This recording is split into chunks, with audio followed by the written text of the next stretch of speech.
Godavari జిల్లాలండి, కోడిపందాలండి, జోదాలండి.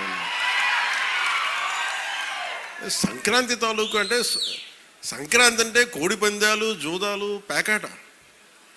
Okay, నేను సరదా, నేను అదేం కాదంటలేదు, చేసేవాళ్ళని చేసుకోమని చెప్పి నాకు ఇబ్బంది లేదు. కానీ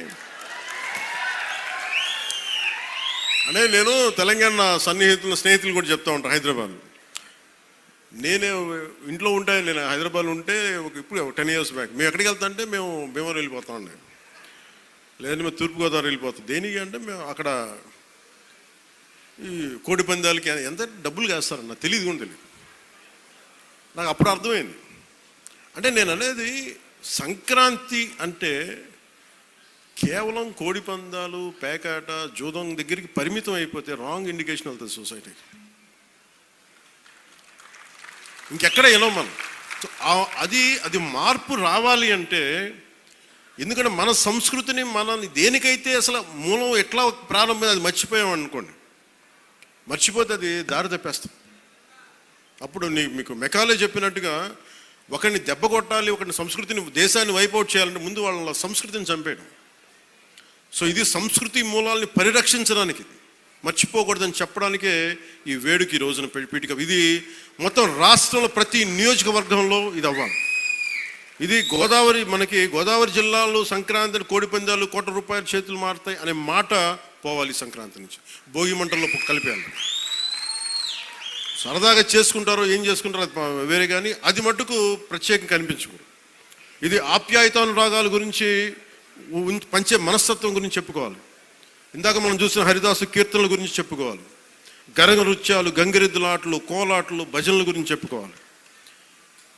అలాగే నవతరానికి మన సాంప్రదాయాల విలువల గురించి, కళారూపాలు, సృజనాత్మక ప్రక్రియల గురించి తెలియాలి.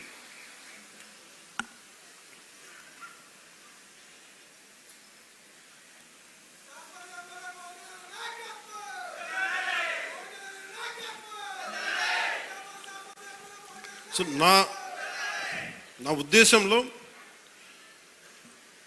మనందరం ఈ సంక్రాంతి నుంచి మీరు నాకు మన పిఠాపురం, మన పీఠికాపురంలో నా గెలుపు మీరు ఇచ్చినందుకు మనస్ఫూర్తిగా నా గుండె కవటాలలో నుంచి మీ ధన్యవాదాలు తెలియజేస్తాను. కాదు, ఇప్పుడు నేను కోరుకుంటుంది బ్రిడ్జ్ ఇబ్బంది, అక్కడ ట్రైన్ వెళ్తా ఉంది, ఓవర్ బ్రిడ్జ్ కావాలన్నా దాని గురించి కూడా మాట్లాడుతున్నాం. అలాగే ఉప్పాడ తీర ప్రాంత రక్షణ నేను మాటిచ్చాను, మత్స్యకారు సోదరులకి నిలబడతానని, దానికి అనుగుణంగా ప్రణాళిక మొదలుపెట్టాం. అలాగే ప్రతి ఒక్క పారిశ్రామికవేత్తలు అందరితో కలిసి పిఠాపురం అభివృద్ధిలో భాగస్వామ్యులుగా అమ్మని చెప్తున్నాం. నేను మీ నుంచి కోరుకుంటుంది, ఇది భారతదేశానికి చాలా కీలకమే. పీఠికాపురం శక్తిపీఠం, శ్రీపాద శ్రీవల్లభుడు వెలిసింది ఇక్కడ. వారి ఆధ్యాత్మికంగా వాళ్ళు ఎంచుకున్నారు. ఇది నేను నిజంగా చెప్పాలి, నేను రాజకీయాల్లోకి రావాలనుకోలే, సినిమాల్లోకి రావాలనుకోలే, పోటీ చేయాలనుకోలే. అలాంటిది పిఠాపురంలో రావాలని అసలు ఏమనుకోలేదు. అది భగవంతుడి సంకల్పం, తీసుకురాబడ్డాను ఇక్కడికి, గురువుల సంకల్పం. సో నేను నా ఆఖరి శ్వాస వరకు నేను మీకోసం పనిచేస్తాను. అది అధికారంతో సంబంధం లేదు, దానికి మీరు ఆశీస్సులు ఇవ్వండి. నేను ఒకటే కోరుకుంటుంది, మతం పేరుతో కానీ, కులం పేరుతో కానీ, వర్గాల పేరు మీద కానీ గొడవలు తీసుకొచ్చే వాళ్ళని మటుకు మీరు వారికి మీరే బాధ్యతను తెలియచేయాలి. ఎందుకంటే మీకు ఇందాక చెప్పినట్టుగా ఒకటి విడగొట్టేయడం చాలా చాలా తేలిక మనుషులు. ఈ రోజున మనం మాట్లాడుకోవాల్సింది రైతాంగం గురించి. గౌరవ మంత్రివర్యులు civil supplies minister Nadendla Manohar గారు ఆధ్వర్యంలో, గౌరవ ముఖ్యమంత్రి శ్రీ నారా చంద్రబాబు నాయుడు గారి, నేను చాలాసార్లు సందర్భాలు చెప్పాను, ఆయన అనుభవం చాలా అవసరం అని. సో మనందరం ఒక ప్రయాణం చేసాం. అలా చేయబట్టే ఈ రోజున సివిల్ సప్లైస్ ద్వారా 7 లక్షల మంది రైతుల నుంచి 40 లక్షల మెట్రిక్ టన్నుల ధాన్యం సేకరించాం. సేకరించిన ధాన్యానికి సరిగ్గా 24 గంటల లోపే 9,300 కోట్ల రూపాయలని చెల్లించడం జరిగింది. ఇది ఎక్కడైనా సరే మీరు గత ప్రభుత్వంలో ఎంతసేపు దేహి అంటే ఇది ప్రోయాక్టివ్ గవర్నమెంట్, నారా చంద్రబాబు నాయకత్వంలో ప్రోయాక్టివ్ గవర్నమెంట్. అంటే ఇంతమంది సమిష్టిగా కలిసి కృషి చేస్తేనే ఈ రోజున ఇంత అద్భుతంగా జరుగుతుంది. మీరు గత ప్రభుత్వాన్ని గురించి వాళ్ళు ఏం చేసినా సరే వాళ్ళు తెలిసింది ఒకటే, బూతులు తిట్టడం, ఇందాక నారాయణ గారు చెప్పినట్టు కేసులు పెట్టడం, ప్రజలకి మనశ్శాంతి లేకుండా చేయడం. మళ్ళీ అదే పాత పద్ధతి మొదలుపెట్టారు. మళ్ళీ పిఠాపురంలో గతం ఎన్నడూ లేని విధంగా మళ్ళీ మీరు స్టార్ట్ చేశారు.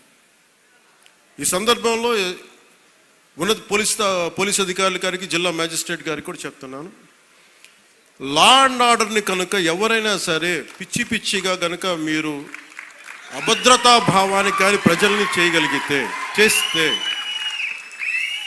అస్సలు ఉపేక్షించద్దని చెప్తున్నాను. నా మాటలు చాలా మెత్తగున్నాయి కానీ చేతలు చాలా చాలా గట్టిగా ఉండి గుర్తుపెట్టుకోండి. ఇది మిడీవల్ పీరియడ్ కాదు కాబట్టి నా మాటలు చాలా నియంత్రణతో ఉన్నాయి. చేతలు చాలా చాలా గట్టిగా ఉండి గుర్తుపెట్టుకోండి. ఎందుకని మీరు రాజకీయ పరంగా ఏదైనా చేద్దామంటే సంతోషం, అది మీరు ఒక విమర్శ చేయండి, ఇక్కడ అభివృద్ధి బాగలేదు, ఇంకోటి బాగలేదు. కానీ మీరు కులాల మధ్య మతాల మధ్య గొడవ పెట్టేద్దాం అనుకుంటే వాటిని మెరుకు నేను వ్యక్తిగతంగా చాలా పర్సనల్గా తీసుకుంటాను. ఎందుకంటే I believe firmly in the foundations of our constitution. నేను రూల్లే మాట్లాడతా, రూల్నే అప్లై చేస్తా. అది దయచేసి ఉన్నతాధికారులందరూ, అది మీరు కలెక్టర్ గారు కావచ్చు, ఎస్పీ గారు కావచ్చు, మీరు ప్లీజ్ అది మీరు చాలా ఫర్మ్గా అప్లై చేయండి.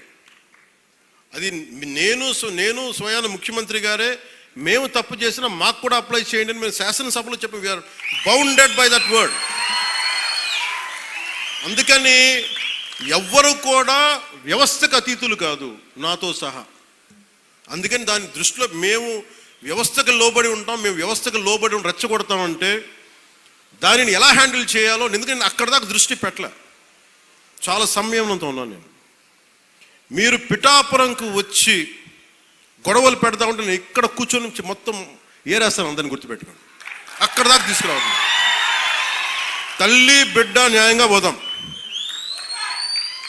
తల్లి బిడ్డ న్యాయంగా పోదాం. మీరు ఒక మాట అనండి, నేను తీసుకుంటా. కానీ మీరు నన్నన్నా పర్లా, పార్టీ నన్నా నేను భరిస్తాను. కానీ ప్రజల మధ్య వైషమ్యాలని కనుక మీరు చేస్తే దాని పర్యవసానాలు చాలా తీవ్రంగా ఉంటాయి, గుర్తుపెట్టుకోండి. ఎందుకంటే నాకు ఓటమి భయం లేదు, ఇది చాలా చాలా అర్థం చేసుకోవాలి అందరూ. నాకు ముందుకెళ్ళే ఆలోచనే తప్ప ఓటమి భయం లేదు. ఎందుకంటే నేను నిలబడతాను, నాకు తప్పు అని నేను ఒక వాస్తవంలో బతుకుతాను. ఈరోజు పదవులు ఉండొచ్చు, పదవులు పోవచ్చు, వీటి మీద నేను ఆలోచించుకొని చేయను. ఈ రోజున ఇన్ని వేల కోట్లు, ఇందాక మనోహర్ గారు చెప్పినట్టుగా మీకు పెన్షన్స్ ఇచ్చినా కానీ, దాదాపు 24 గంటల్లో ఒక 9,000 కోట్లు పైచిల్లుకు డబ్బులు పంచినా కానీ, ఇదంతా కలెక్టివ్ అందరం కూర్చొని చేసింది. దానికి ఒక అనుభవశీలురు, ఒక బలమైన పార్టీ తెలుగుదేశం పార్టీ. ఆ పార్టీని కూడా నేను చాలా గౌరవిస్తాను, ఇప్పుడు కాదు, నేను ముందు నుంచి చెప్తున్నాను. అలానే జనసేన బలహీనం అని చెప్పట్లా, జనసేన చాలకు బలం. రోడ్ల మీదకి అన్యాయం జరిగితే జనసేనకున్న బలం అది నేను ఇక్కడ ఒక ఆంధ్ర రాష్ట్రంలో చెప్పట్లా.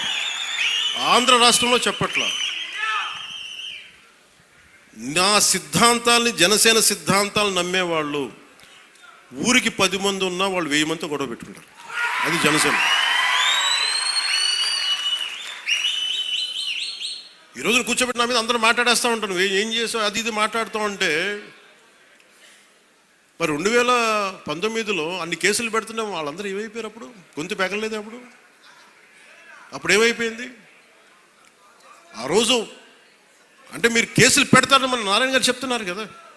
అందుకని ఇవన్నీ దృష్టిలో పెట్టుకొని మీరు ఈ అలయన్స్ని దయచేసి ఎవరు కూడా, జనసేన నాయకులు కావచ్చు, ఏ కూటమి నాయకులు ఎవరైనా కావచ్చు,